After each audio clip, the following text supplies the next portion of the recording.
बिहार का सियासी मैदान, साउथ के नेताओं पर घमासान, मुद्दा सनातन और बिहारियों का अपमान। बिहार की सियासी बिसात पर महागठबंधन का दक्षिण वाला दांव निशाने पर आ गया है। क्या बिहार की जमीन पर बिहारियों और सनातनियों को ही अपमानित करने वाले नेताओं को उतारना राहुल तेजस्वी की महत्वाकांक्षी वोटर अधिकार यात्रा पर भारी पड़ने वाला है? बताएंगे आपको। पहले समझिए इसकी पूरी पृष्ठभूमि। लोकसभा में प्रतिपक्ष के नेता राहुल गांधी और आरजेडी नेता तेजस्वी की बिहार में चल रही महत्वाकांक्षी वोटर अधिकार यात्रा अपने शबाब पर है। अब तक राहुल के साथ तेजस्वी और लेफ्ट नेता दीपांकर भट्टाचार्य लगातार इस यात्रा में शामिल रहे, लेकिन यात्रा के कुछ पड़ाव बीतने के बाद इसमें एक एक कर और भी कई बड़े नेता शामिल होते गए, जिनमें प्रियंका गांधी, रेवंत रेड्डी और एम.के. स्टालिन तो यात्रा का हिस्सा बन चुके हैं। वहीं आगे समाजवादी पार्टी के अध्यक्ष अखिलेश यादव और झारखंड के मुख्यमंत्री हेमंत सोरेन भी इस काफिले में शिरकत करते नजर आने वाले हैं। इनमें एक दिन पहले कांग्रेस महासचिव और वायनाड सांसद प्रियंका गांधी के साथ ही तेलंगाना के सीएम रेवंत रेड्डी शामिल हुए, तो आज तमिलनाडु सीएम और डीएमके प्रमुख एम.के. स्टालिन शामिल हुए। बिहार की सियासत में साउथ के इन नेताओं को उतारने के पीछे राहुल की सियासी मंशा चाहे जो रही हो, लेकिन रेवंत रेड्डी और स्टालिन को इस यात्रा में शामिल करने को लेकर सियासी तूफान खड़ा हो गया है। जहां इनके स्टालिन ने आरजेडी अध्यक्ष और बिहार के पूर्व सीएम लालू प्रसाद यादव के साथ अपने पुराने संबंधों का दम भरा और आज की सियासत में तेजस्वी के प्रयासों को सराहा।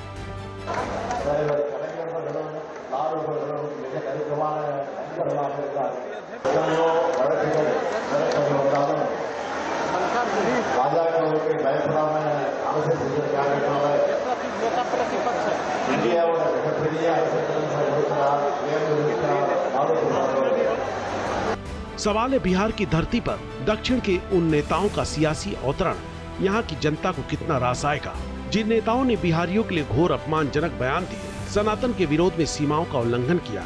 यही वजह है कि अब तक वोट चोरी के मुद्दे को लेकर इस यात्रा पर चल रहा घमासान तुरंत बिहारियों की अस्मिता से और सनातन के अपमान पर शिफ्ट हो गया है। तमिलनाडु के सीएम एम.के. स्टालिन की बिहार यात्रा पर बीजेपी ने तगड़ा हमला बोला है। बीजेपी ने कहा कि राहुल गांधी ने उन नेताओं को बिहार बुलाया है जिन्होंने बिहारियों को गाली दी। बीजेपी ने डीएमके नेता स्टालिन और उदयनिधि को चुनौती दी है कि अगर हिम्मत है तो उन सभी बातों को बिहार की धरती पर दोहराएं जो उनकी पार्टी ने बिहारियों का मजाक उड़ाने के लिए कहा था। बिहार बीजेपी ने राहुल तेजस्वी और वोटर अधिकार यात्रा पर इस मुद्दे को लेकर जबरदस्त चोट की है। आज बिहार में तमिलनाडु के मुख्यमंत्री स्टालिन आए हैं।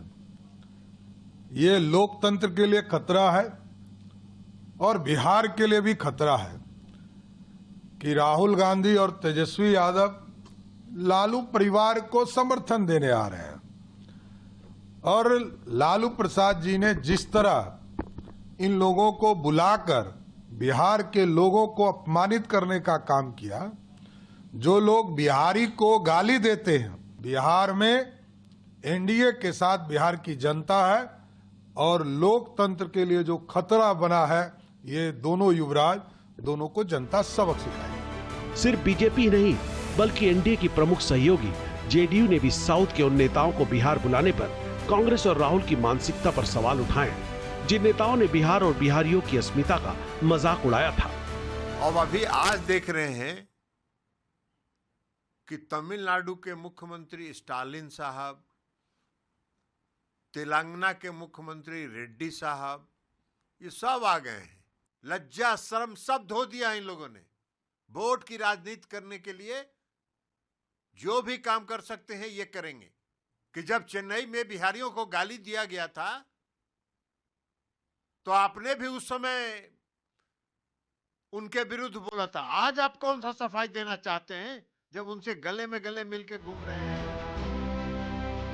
दरअसल डीएमके के नेताओं की लंबी फहरिस्त है जो बिहारियों के लिए अपमानजनक भाषा का इस्तेमाल करते रहे हैं। पार्टी के नेता बिहारियों को अनपढ़, पानी पूरी बेचने वाले, तमिलनाडु में शौचालय साफ करने वाले तक कहते रहे हैं। अब बीजेपी कह रही है कि एम.के. स्टालिन अपने बेटे उदयनिधि स्टालिन और सांसद दयानिधि मारन के सनातन धर्म और बिहारियों पर दिए विवादित बयानों को दोहरा कर दिखाएं। आखिर ऐसे लोगों ने बिहार की धरती पर क्या सोचकर कदम रखा है? पहले उन्हें बिहारियों को गाली देने और अपमान करने के लिए माफी मांगनी चाहिए। दरअसल 2023 में दयानिधि मारन का एक कथित पुराना वीडियो सामने आया था। इसमें उन्होंने कहा था कि बिहार और उत्तर प्रदेश के हिंदी भाषी लोग तमिलनाडु में घर बनाते हैं और शौचालय साफ करते हैं। स्टालिन के बेटे और तमिलनाडु के खेल मंत्री उदयनिधि स्टालिन ने सनातन धर्म को डेंगू और मलेरिया जैसी बीमारी बताकर उसका उन्मूलन करने की बात कही थी। अब तमिलनाडु बीजेपी के नेता सोशल मीडिया पर यह पुराना वीडियो पोस्ट कर डीएमके पर हमलावर है। इतना ही नहीं, बिहार फतह के लिए वोट यात्रा निकाल रहे कांग्रेस सांसद राहुल गांधी का काफिला जब मंगलवार को सुपौल पहुंचा तो इसमें पार्टी महासचिव प्रियंका गांधी के साथ ही तेलंगाना के सीएम रेवंत रेड्डी भी शामिल हुए। इसके बाद कांग्रेस के तीनों नेता विरोधियों के निशाने पर आ गए। जनसुराज के संस्थापक प्रशांत किशोर ने तो यहां तक कह दिया कि बिहार के लोग रेवंत रेड्डी को लाठी डंडों से दौड़ा देंगे। प्रशांत किशोर ने राहुल की मानसिकता पर यह कहते हुए सवाल उठाए कि बिहार को गाली देने वाले शख्स को आखिर मंच पर क्यों घुमा रहे हैं।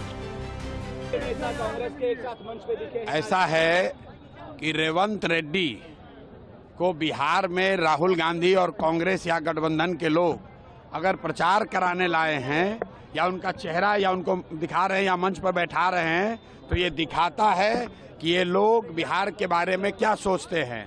रेवंत रेड्डी वही आदमी है जिसने कहा कि बिहार के लोगों का डीएनए मजदूरी करना है।